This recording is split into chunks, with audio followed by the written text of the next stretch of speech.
नमस्कार, मैं हूं doctor Payal Raghuvanshi, consultant gynaecologist and infertility specialist. आज हम बात करेंगे इक्सी के बारे में। आईवीएफ के ऊपर एक और बड़ी टेक्नोलॉजी होती है जिसे कहा जाता है इक्सी। इक्सी का फुल फॉर्म होता है इंट्रासाइटोप्लाज्मिक स्पर्म इंजेक्शन। जैसा कि हम जानते हैं, आईवीएफ में एक कल्चर डिश में अंडे के पास बहुत सारे शुक्राणु, जनरली 50,000 से 1 लाख तक के शुक्राणुओं को छोड़ दिया जाता है और फिर उसमें से नेचर सेलेक्ट करता है कि कौन सा स्पर्म अंडे को फर्टिलाइज करेगा। इस कल्चर डिश को हम 24 घंटे के लिए छोड़ देते हैं और फिर इसको 24 घंटे के बाद देखते हैं कि इसमें भ्रूण फॉर्मेशन यानी एम्ब्रियो का फॉर्मेशन हुआ है या नहीं। इस प्रोसेस को तो आईवीएफ कहते हैं।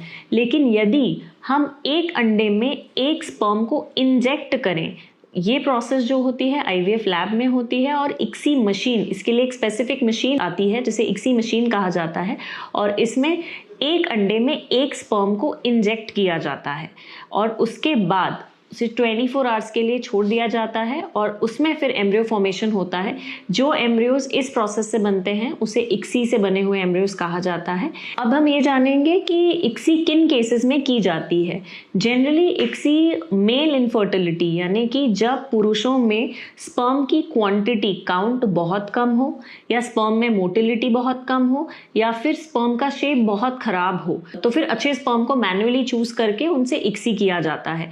यानी यदि पुरुषों में सिवियर ओट्स हो यानी कि ओलिगो, अस्थेनो, टेराटोजूस्पर्मिया, शेप, मोटिलिटी, काउंट, इन तीनों में से कोई भी चीज कम है या ये तीनों बहुत कम है, उन केसेस में इक्सी ही किया जाता है। कुछ पेशेंट्स में, मेल्स में, यदि टोटल मोटाइल फ्रैक्शन यानी पूरे सैंपल में यदि चलने वाले स्पर्म्स 1 मिलियन से कम हैं, उन केसेस में इक्सी ही इंडिकेटेड होता है और इक्सी से ही एम्ब्रियो बनाया जा सकता है। सेकेंड, जिन पुरुषों में नील शुक्राणु यानी जिन पेशेंट्स में शुक्राणु ही नहीं है, एजोस्पर्मिया है और उनमें हमने टीसा या माइक्रोटेसे की प्रोसीजर के द्वारा शुक्राणुओं को निकाला है, उन केसेस में भी शुक्राणु की मात्रा इतनी कम होती है कि सिर्फ इक्सी के द्वारा ही एम्ब्रियोज बनाए जा सकते हैं। यानी स्पर्म काउंट ठीक है, महिला में बच्चादानी में कोई प्रॉब्लम नहीं है, अंडे बनने में कोई इशू नहीं है, ट्यूब्स भी खुली हुई हैं।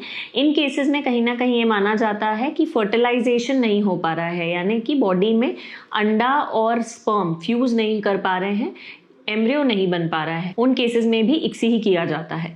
और चौथा कारण ये होता है कि यदि पहले आपने कहीं आपका आईवीएफ करवाया है और आईवीएफ में एम्ब्रियोज नहीं बने हैं, किसी भी कारण से एम्ब्रियो फॉर्मेशन नहीं हो पाया है, उन केसेस में भी यदि नेक्स्ट फिर से ट्राई करेंगे तो इक्सी द्वारा ही एम्ब्रियोज बनाए जाना इंडिकेटेड होता है। अब ये बात भी जानना जरूरी है, क्या आईवीएफ इक्सी से बेहतर है या इक्सी आईवीएफ से बेहतर है? जी, ऐसा बिल्कुल नहीं है। इक्सी आईवीएफ से बेटर नहीं है क्योंकि आईवीएफ में नेचर वो स्पर्म सिलेक्ट कर रहा है एम्ब्रियो बनाने के लिए। इक्सी में मैन्युअली जो एम्ब्रियोलॉजिस्ट हैं वो अच्छे स्पर्म को चूज करके इक्सी करते हैं। तो जब इक्सी के इंडिकेशंस हैं और वो इंडिकेटेड है तभी इक्सी किया जाना चाहिए। दोनों के ही रिजल्ट्स ऑलमोस्ट इक्वल हैं। आशा करती हूँ इक्सी का प्रोसेस आपको समझ में आया होगा। यदि आपको इस प्रोसीजर में या इस बारे में कोई भी जानकारी चाहिए, कमेंट बॉक्स में ज़रूर मेंशन करें और यदि ये वीडियो पसंद आया तो इसे लाइक, सब्सक्राइब ज़रूर करें। धन्यवाद।